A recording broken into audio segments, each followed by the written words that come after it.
the back, we put in a little patio, leftover material we had from other jobs. And then we put in a dog washing station here and an overhead shower here, which has been working very nice.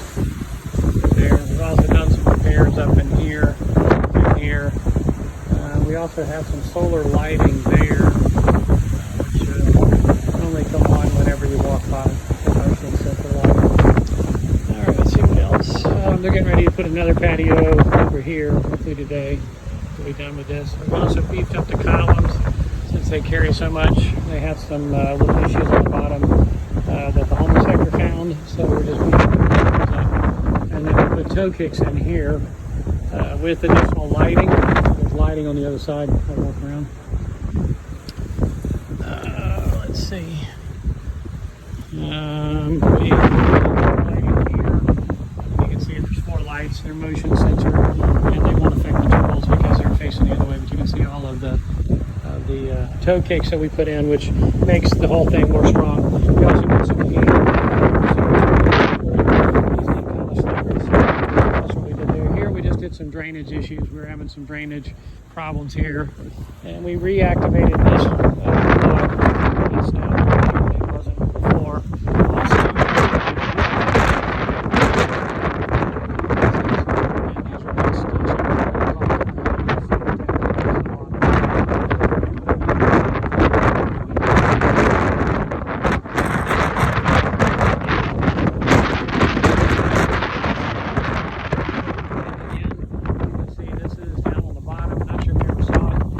November the 10th, the guy's coming in for the irrigation, and he will be putting in irrigation and then sod, and then he's going to do a swell on the right side because we're getting some water from the property to the north. And the pad, we actually found that pad under there, so we're just going to leave it for now.